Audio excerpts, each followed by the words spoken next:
भागवत धर्म तंत्र योग चैनल पर आप सभी दर्शकों का स्वागत है, अभिनंदन है। कल एक सज्जन ने एक वीडियो हमें फॉरवर्ड किया और कहा, आचार्य जी इस पर कुछ आप अपना मंतव्य, अपना वक्तव्य दीजिए।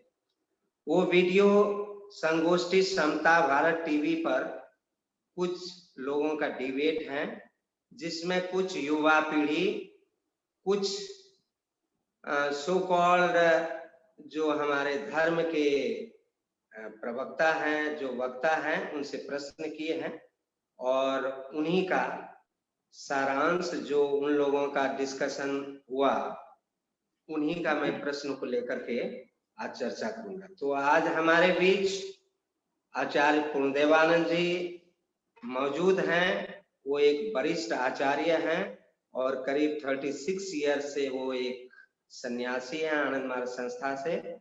तो आचार्य जी स्वागत है। पहला प्रश्न है, धर्म व भागवत धर्म के नाम पर, धर्म व भगवान के नाम पर सैकड़ों युद्ध हुए, परंतु विज्ञान हमें उन्नति के राह पे अग्रसर करते हैं, तो हम धर्म तथा भगवान को क्यों माने? आप इस पर कुछ प्रकाश डालें। धन्यवाद आचार्य जी। ये जो प्रश्न है, ये धर्म युद्ध हुआ है, युद्ध का कारण ये धर्म ही है, इसको हम नहीं मानते हैं, क्योंकि रिसेंटली जो वार हमने देखा है, विटनेस किए हैं, वो सेकेंड वर्ल्ड वार। तो वो उसके पीछे कोई मजहब या धर्म नहीं था, उसके पीछे था आपको पूंजीवादी धारा। दूसरी बात, जिस समय अमेरिका ने हिरोशिमा नागासाकी पर बमबार्डिंग किए, उस समय आइंस्टाइन साहब अपने रूम में बैठ के रोते रहे और ये कहते रहे कि अगर मुझे ये पता होता कि न्यूक्लियर बम बनाने से या न्यूक्लियर ये फिजन करने से इतने बड़ी मानवता की क्षति होगी, तो हम ये बनाते ही नहीं, ये रिसर्च ही नहीं करते। इससे प्रमाणित होता है कि युद्ध जो है, नेतृत्व, युद्ध का नेतृत्व कभी धर्म नहीं करते। हाँ, जिस चीज की ओर इशारा कर रहे हैं वो है मजहब, वो धर्म नहीं। मजहब का मतलब होता है मतवाद, collection of opinion, collection of dogmas, collection of rituals created by individuals, human. इसलिए मैं कहूंगा कि धर्म जो है मनुष्य का इंटरनल एंड इटर्नल प्रॉपर्टीज है, कैरेक्टरिस्टिक्स है, जो मनुष्य को पूर्णता की ओर ले जाता है, ब्रह्मत्व की ओर ले जाता है। मनुष्य को वर्ल्ड का जो, यूनिवर्स का जो न्यूक्लियस है, उस न्यूक्लियस को ले जाता है। धर्म कभी युद्ध करता ही नहीं। अगर हुआ है और जंगी, आतंकवादी जो भी क्रियाकलाप हो रहे हैं, वो मजहब के कारण हो रहा है, मैन मेड जो रिलीजन है उसके कारण हो रहा है। डॉक्टर इकबाल साहब कहते हैं मजहब नहीं सिखाता आपस में बैर रखना। तो जब मजहब आपस में बैर रखना सिखाता नहीं, लड़ना नहीं सिखाता है, तो फिर ये जो हमारे युवा पीढ़ी है वो क्यों दोष दे रहे हैं कि धर्म पे नाम पे ही प्राय युद्ध हुआ है इस संसार में, और जितना भी डिस्ट्रक्टिव काम हुए हैं या युद्ध हुए हैं, जो भी इस तरह का झगड़ा, लड़ाई, ऊंच नीच, बैर भाव, द्वेष हुए, वो सब धर्म के नाम पर हुए। क्यों? यूथ, यंग जनरेशन को सोचना ये बहुत ही जायज है, जेन्युइन है। सिर्फ यंग क्यों, वर्तमान युग के जो बुद्धिजीवी है वो भी इसी पैटर्न पे सोचते हैं। कारण ये है, उनको धर्म शब्द का जो सही अर्थ पता ही नहीं चला है, और जो पता चला है वह है मजहब के बारे में। अर्थात मजहब को देखकर लोग सोचते हैं कि यही धर्म है, किंतु धर्म और मजहब दोनों अलग अलग चीजें हैं। मैं पहले भी बताया हूँ, यंग जनरेशन को मैं ये बताना चाहूंगा, जरा केमिस्ट्री लो। केमिस्ट्री में एलिमेंट्स होते हैं, एलिमेंट्स का, प्रत्येक एलिमेंट्स का अपना अपना गुण धर्म होता है, अपना अपना विशेषताएं होते हैं। अर्थात कह सकते हैं वो विशेषता जिसके द्वारा अपना अस्तित्व का परिचय वहन करता है। Identifying quality. आग को हम आग कह नहीं सकते अगर जलाने की क्षमता उसमें हटा दिया जाए। लाइट तो को लाइट हम आपका नहीं कहना है कि रिलीजन एंड धर्म एक चीज नहीं है, और ये जो दुनिया में जितने भी विघटनकारी क्रियाकलाप होते हैं, जितने भी मार काट युद्ध होते हैं, इसका दायित्व मजहब को जाता है, रिलीजन को जाता है, धर्म को नहीं। एकदम सही कहा, ये मजहब को ही जाता, यही मैं कहना चाह रहा हूँ, ये मजहब कर रहा है। और जो कहता है कि मजहब नहीं सिखाता आपस में बैर करना, एकदम 100% झूठ है। जितने भी मजहब है, जितने भी रिलीजियन है, उसके अगर थ्योरीज को देखें तो देखेंगे जितने तरह के डिवीजन, डिस्क्रिमिनेशन, जितने तरह के नफरत, असहिष्णुता, अनटचेबिलिटी, ये सारे पैदा जो फैलाते हैं वो मजहब ही फैलाया है। विशुद्ध आध्यात्मवाद को हम कहते हैं जो निर्भर करता है सेल्फ रियलाइजेशन पर, आत्म अनुभूति पर, और जहां पर आत्म अनुभूति होती है वो विशुद्ध विज्ञान होता है। उस विज्ञान का नाम तो दुनिया में जो मजहबी लोग होते हैं वही कहते हैं मेरा ईश्वर ये है, मेरा ईश्वर वो है, मेरा भगवान वो है, मेरा खुदा वो है, मेरा गॉड वो है। तो इस तरह का मजहबी लोग करते हैं, लेकिन जो धार्मिक होते हैं, जो आध्यात्मिक होते हैं, वो ये मानते हैं, जानते हैं, पालन करते हैं कि ईश्वर एक है, धर्म एक है। तो धर्म विश्व भ्रातृत्ववाद को लेकर के चलते हैं, यूनिवर्सलिज्म को पालन करते हैं। लेकिन जो रिलीजन होता है वो क्षेत्रीयवाद होते हैं, वो किसी की मतांतर को लेकर के चलते हैं, जिसके कारण से दुनिया में अगर जितने भी बंटवारा, विघटन और मानव समाज को अगर बिखराव के कगार पर किसी ने लाया है, तो इसका सारा क्रेडिट और डिस्क्रेडिट मजहब को जाता है। सही बात है? सही। 100। ओके। अब दूसरा सवाल है कि हम ईश्वर की पूजा आराधना करते हैं, धर्म के राह पे चलते हैं इत्यादि, फिर भी दुनिया में इतनी मार काट, अत्याचार, गरीबी, भूखमरी और शिक्षा इत्यादि बढ़ रहे हैं, और ईश्वर सब कुछ चुपचाप देख रहे हैं, सुन रहे हैं, चुपचाप बैठे हुए हैं, कुछ कर नहीं रहे हैं। तो हम ईश्वर तथा धर्म को क्यों माने? ईश्वर ने हमें सब कुछ दिया है। ईश्वर ने हमें श्वास लेने के लिए ऑक्सीजन दिए हैं, छोड़ने के लिए कार्बन डाइऑक्साइड दिए। बच्चे जन्म लेने के पहले ही मातृ स्तन में दूध आ जाता है। बच्चे जब जन्म लेता है उसके पालन पोषण, भरण रहन सहन के लिए ये विस्तृत भूमि, ये विश्व ब्रह्मांड उन्होंने दिया है, उनमें कोई कृपणता नहीं की है। अगर समाज में आज डिस्पेरिटी है, अभाव है, दुख है, आतंकवादी है, इसका रिस्पॉन्सिबिलिटी है समाज के नेतागण। दूसरी बात, जो भी हमारे पास डिफेक्ट्स दिख रहे हैं, ये त्रुटिपूर्ण दर्शन के कारण, डिफेक्टिव फिलॉसफी के कारण, वो इकोनॉमिक फिलॉसफी हो या स्पिरिचुअल फिलॉसफी हो, सोशल फिलॉसफी हो, ये डिफेक्टिव फिलॉसफी के कारण ही समाज में ये व्यवधान, ये डिस्पेरिटी दिख रही है। इसमें परमात्मा का कोई दोष नहीं है। परमात्मा का जो विशुद्ध आध्यात्मवाद जो मानने वाले हैं, वो तो कभी विभेद मानते ही नहीं है।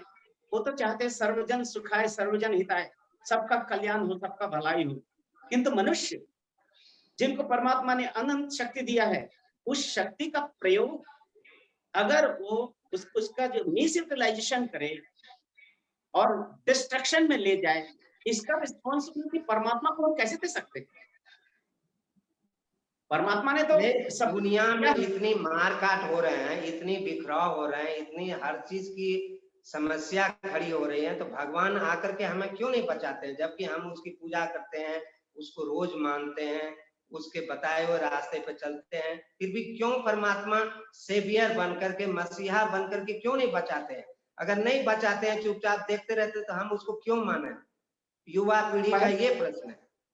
पहली बात ये है कि अगर आप सचमुच में धर्म के पथ पे चलते तो फिर ये बदहाली नहीं होती।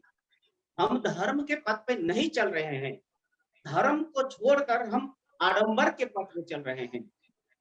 गीता में भगवान श्री कृष्ण कहते हैं, तुम योग का अभ्यास करो, योग के माध्यम से आत्म संयम होगा, मन संयम हो गया, इंद्रिय संयम रहेंगे, भ्रातृत्व, विश्व भ्रातृत्व, प्रेम से ममता बढ़ेंगे। लेकिन वो उसको छोड़ के हम क्या कर रहे हैं? ईश्वर को ढूंढ रहे हैं कहीं और। ईश्वर हमारे अंदर है, हम ढूंढ कहीं और रहे हैं। बाहर में बनाए हुए काट पत्थर की मूर्ति और मंदिरों के पीछे दौड़ते हैं और आत्म अनुभूति के पथ को छोड़ दिए हैं। आत्म विश्लेषण, आत्ममंथन, इस पथ पे अगर चलेंगे वो आध्यात्मिक पथ है, वो धर्म का पथ है। किंतु यहाँ पर धर्म तो मानता ही नहीं है ना।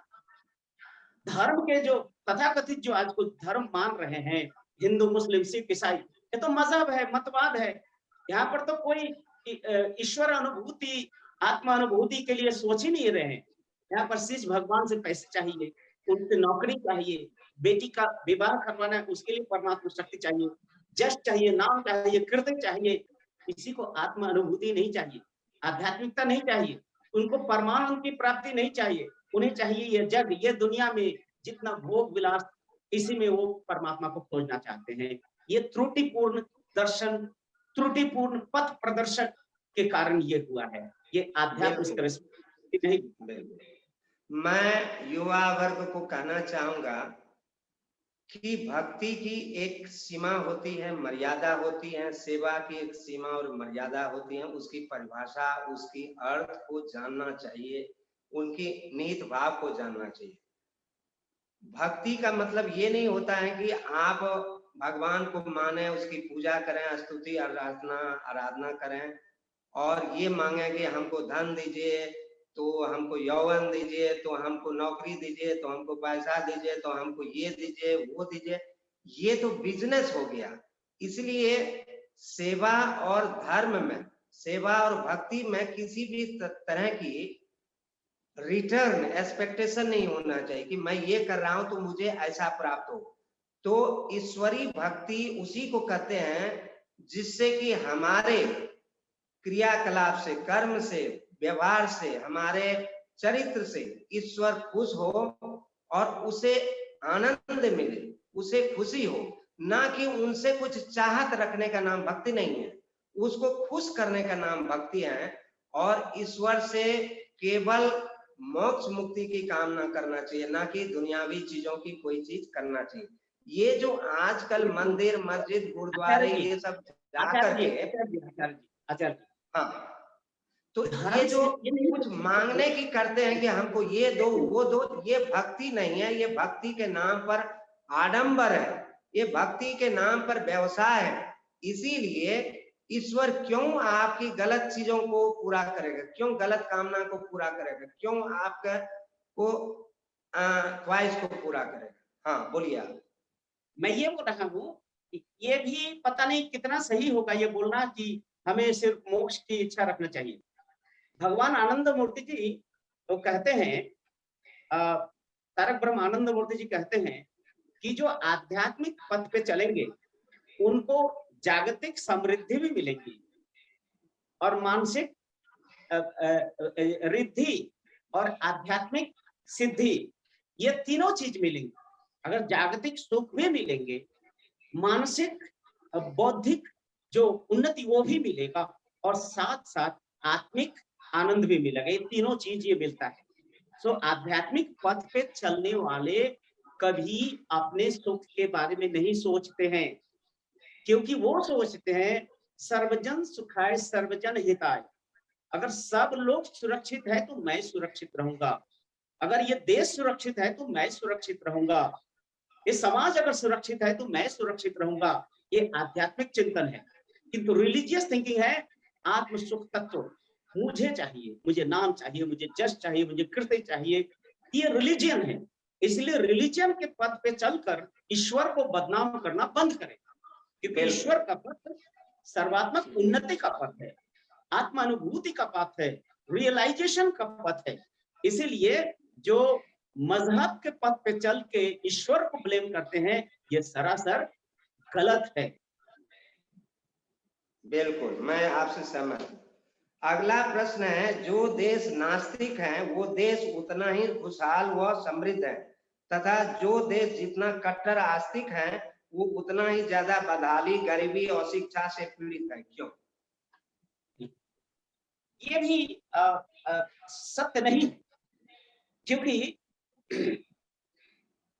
धर्म का आधार, धर्म का जो शुरुआत होता है नैतिकता से होता है। अर्थात जिस व्यक्ति में, वो व्यक्ति कहीं का क्यों ना हो, किसी भी देश का क्यों ना हो, अगर उनका नैतिक आधार मजबूत है तो वो श्योर उनके जीवन में उन्नति करेंगे, क्योंकि नैतिकवान व्यक्ति ही मेहनती होते हैं और परिश्रमी होते हैं, और इस जगत में वही सफल होते हैं, वही समृद्धि प्राप्त करता है जो मेहनती है। तो यहाँ पर सबसे बड़ी चीज सेल्फ कॉन्फिडेंस, अपने आप पर विश्वास, आत्मविश्वास। जिस देश के बारे में आप कह रहे हैं नास्तिक, आखिर में वो नास्तिकवाद नहीं है, क्योंकि ये दुनिया में ऐसा कोई इंसान नहीं है जो सृष्टा को नहीं मानते।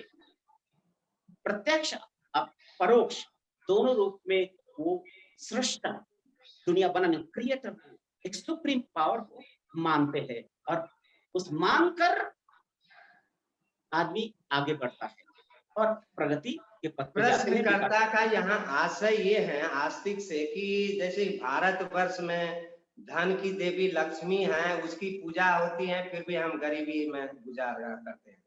सरस्वती माता जो हमारी शिक्षा की देवी हैं, जो सबको शिक्षा प्रदान करते हैं, फिर भी हमारी जो रेशियो देखा जाए एजुकेशन की, तो वो बहुत सारे उन्नत देशों से बहुत पिछड़ा हुआ है ना, एजुकेशन क्षेत्र में भी।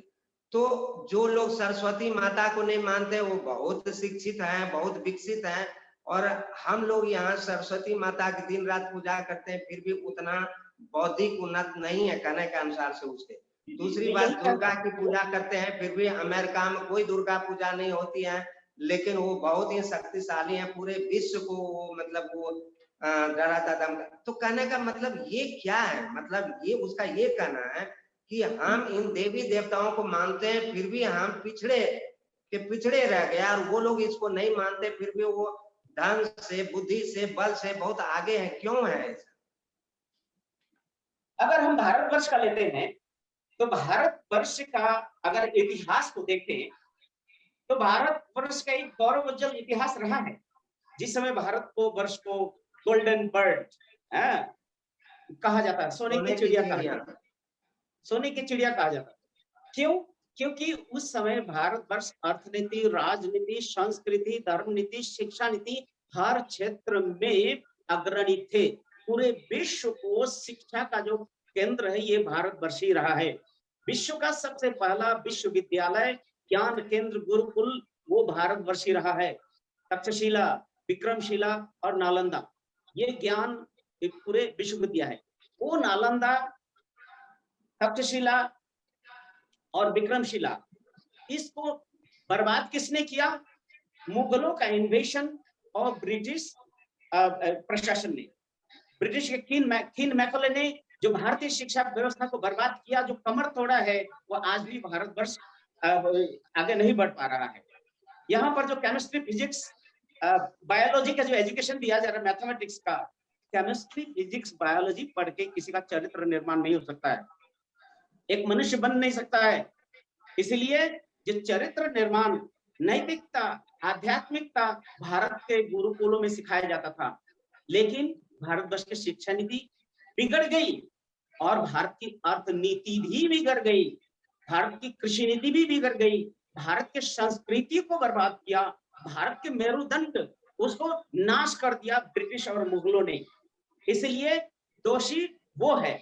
और उसके बाद स्वाधीनता के बाद अगर भारतवर्ष में जो कुछ हुआ है वो भी आज तक जो हो रहा है, राजनेताओं के कुचक्र और मजहबी जो धर्म गुरुओं के कुचक्र, ये दोनों के मिली भगत के कारण भारत का संस्कृति, भारत का धर्म, भारत का इस सारे चीज को नाश किया है। इसीलिए ये कहना गलत बात है कि जहां पर आस्तिकवाद है वहां पिछड़े हुए हैं, ऐसी बात नहीं है।